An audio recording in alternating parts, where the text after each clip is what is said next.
Inescapável a referência hoje, senador Álvaro Dias, Vossa Excelência abriu o seu pronunciamento falando do tema, o senador Paim falou do tema e eu também vou falar do tema.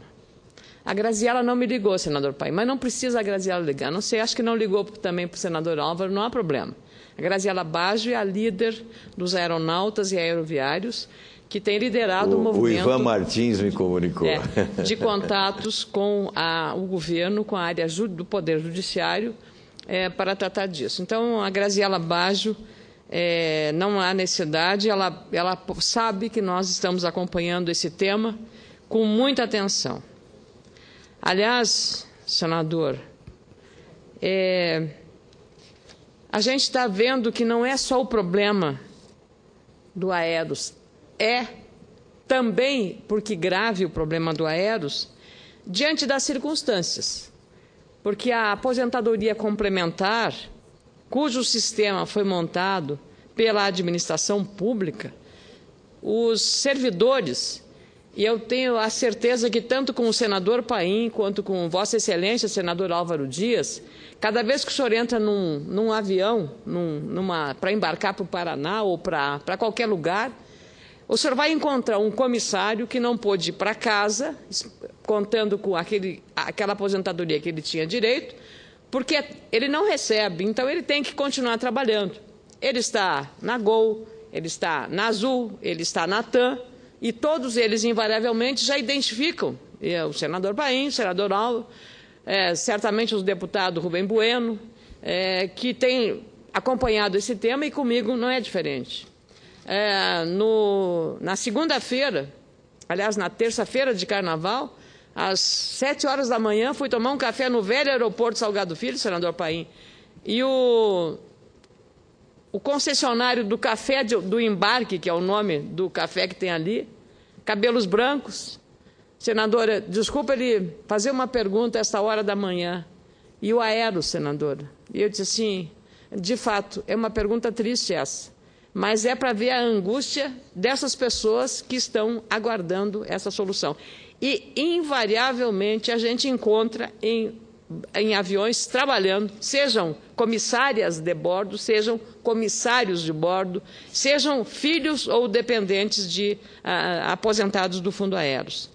E como eu dizia, e o senador Paulo Paim também trata disso, não é só o caso Aeros, que é um caso específico porque eles acreditaram, usaram as suas poupanças no sistema de uma aposentadoria complementar para não depender exclusivamente da aposentadoria do INSS. O que eles fizeram? Contribuíram para receber depois essa aposentadoria complementar e hoje nada disso estão recebendo.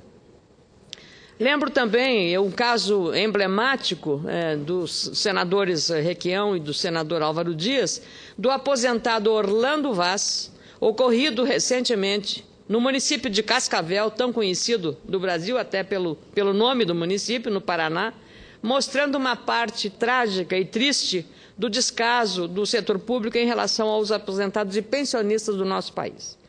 Cansado de esperar 2 anos por uma cirurgia do Sistema Único de Saúde, o SUS, e esse é outro problema, esse aposentado de 84 anos, que fazia 4 anos, com fortes dores por causa de uma hérnia, perdeu a paciência e, num momento impensado e de fúria, realizou ele mesmo, no feriado de Carnaval, em casa, com o próprio estilete, a cirurgia para a retirada da hérnia, que se pode dizer uma autocirurgia. Por aí se pode imaginar o desespero do senhor Orlando Vaz. Trago hoje esse lamentável exemplo para ilustrar até que ponto chega o desespero sentido por muitos aposentados de nosso país. A angústia do seu Orlando é a mesma sentida por muitos outros aposentados, inclusive daqueles que contribuíram para o falido Fundo de Pensão Aeros. No caso dos ex-funcionários do setor aéreo, a espera continua. São mais de 7 anos e 11 meses, sem respostas, sem desdobramentos na Justiça. Não há até o momento, por parte do setor público ou das instâncias judiciárias superiores, novos desdobramentos sobre esta verdadeira tragédia social, mesmo após decisão do juiz Jamil Rosa de Jesus Oliveira, da 14ª Vara Federal do Distrito Federal, que julgou procedente o pedido de determinar à União que indenize os participantes e dependentes titulares das falidas Varig e Transbrasil. Como mencionaram há pouco os senadores Álvaro Dias e Paulo Paim, o novo julgamento do caso Aeros deve ocorrer no próximo dia 12 de março. E estaremos lá acompanhando. Recebo, e isso deve ser o caso também dos senadores que me antecederam, diariamente mensagens de aposentados de todo o Brasil. Em todas as mensagens é nítida a desgastante espera por soluções reais, sobretudo o caso Aeros, ainda pendente de julgamento pelo Supremo Tribunal Federal. Essa decisão e esse julgamento deve prosseguir no dia 12 de março. Há mais de 280 dias, não são 28 dias, são 280 dias, o presidente do Supremo Tribunal Federal, o ministro Joaquim Barbosa, suspendeu o julgamento do recurso extraordinário, RE 57.1969, sobre a indenização à Varig pela União por danos sofridos pela empresa em consequência da política instituída durante o Plano Cruzado de congelamento de tarifas vigente entre outubro de 85 e janeiro de 92. Mais recentemente, recebi também de Cândido Góes e de Elcion Zingano a imagem de um revoltado aposentado, ex-comandante da Varig, que se negou a dizer o próprio nome.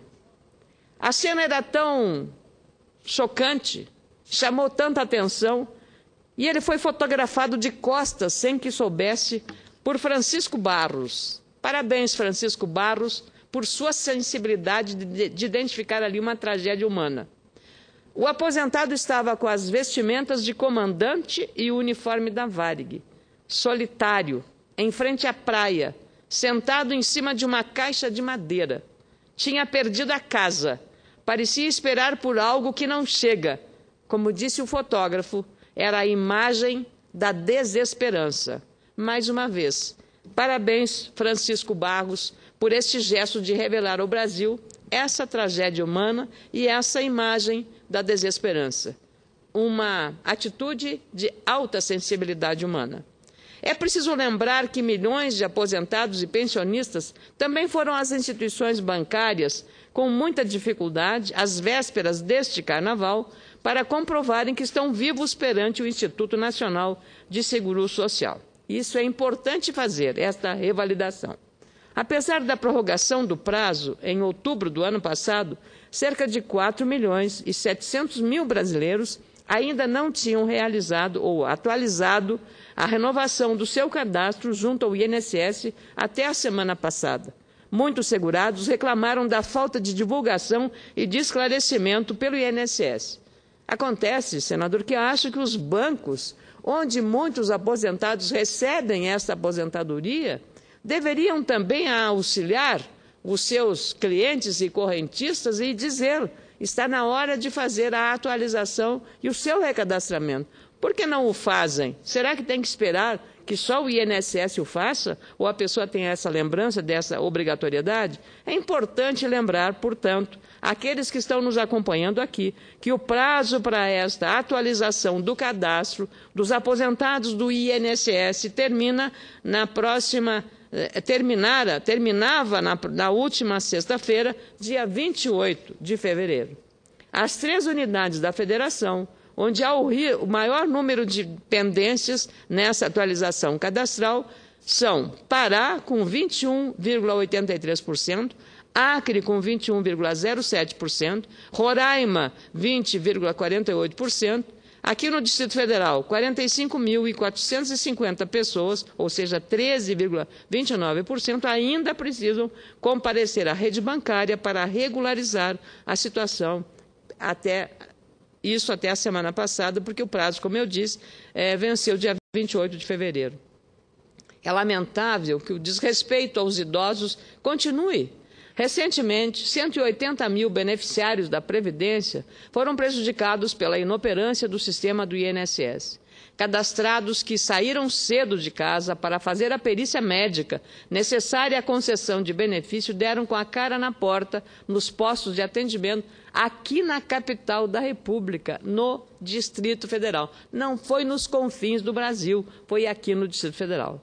Esta é a forma de tratamento aos cidadãos que trabalharam duro e são vítimas da crônica burocracia brasileira, sujeitos a riscos como atendimento precário na saúde pública, má-fé de alguns planos de saúde, que na verdade são trambiqueiros, ressalve-se, a maioria são instituições muito sérias e muito responsáveis, ofensas no transporte coletivo, estão referido bem aqui na mobilidade urbana no pronunciamento do senador Paulo Paim, ou no trânsito, violência urbana e, lamentavelmente, maus tratos na família.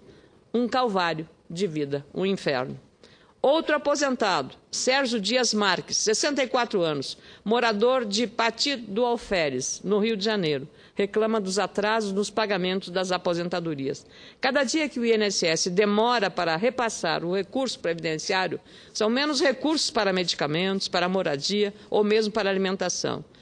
Os pagamentos para pensionistas do Instituto Nacional do Seguro Social INSS, que recebem mais de um salário mínimo, vão começar nesta quinta-feira, amanhã, portanto, dia 6 de março, no nosso estado do Rio Grande do Sul.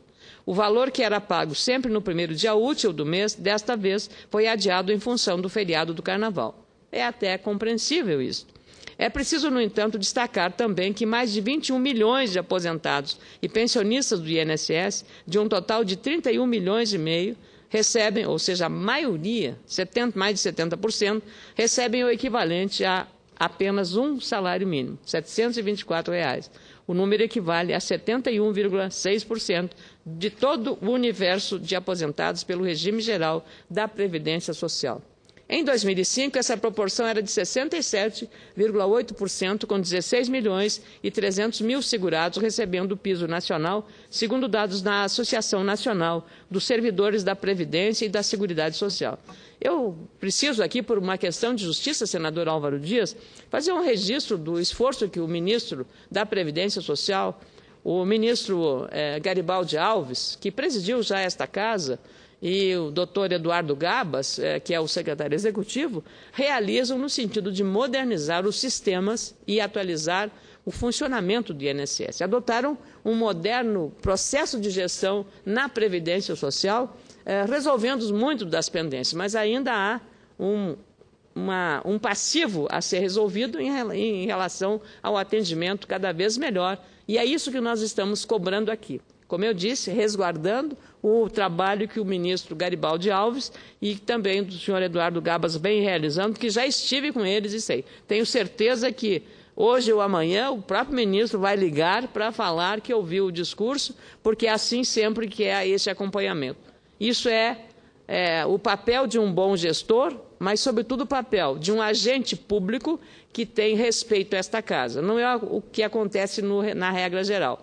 Porque quando a imprensa fala que esta casa produz pouco, esquece de dizer que a culpa não é desta casa. A culpa é do outro lado da praça, porque aqui nós somos sufocados por medidas provisórias e não é o poder legislativo o responsável por essa situação. Queria dizer também que o poder de compra decorre principalmente dessa política de reajuste dos benefícios com valores que sejam acima do mínimo. Basta que seja R$1 acima do mínimo e aí o reajuste que esse aposentado vai receber será aquele definido pelo governo, que é muito menos do que o percentual dado ao salário mínimo de quem está na ativa. Com isto, a tendência de que daqui a pouco não os 70%, mas 100% do sistema do regime geral da Previdência Social, do INSS, será pela base do piso de R$ 724 ou do valor do mínimo que for naquela época. O aumento desse grupo de segurados tem sido menor do que o do próprio salário mínimo, pelo menos desde 1998. Assim, senador Álvaro Dias, em 2011 eu apresentei o PLS 76, que está agora na CAI, à Comissão de Assuntos Econômicos desta Casa, aguardando a apresentação do relatório, que está pronto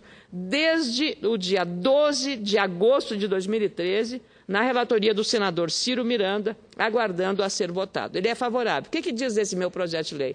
Todos os aposentados, a partir dos 60 anos, homem ou mulher, passam a não pagar imposto de renda. Independente, homem ou mulher.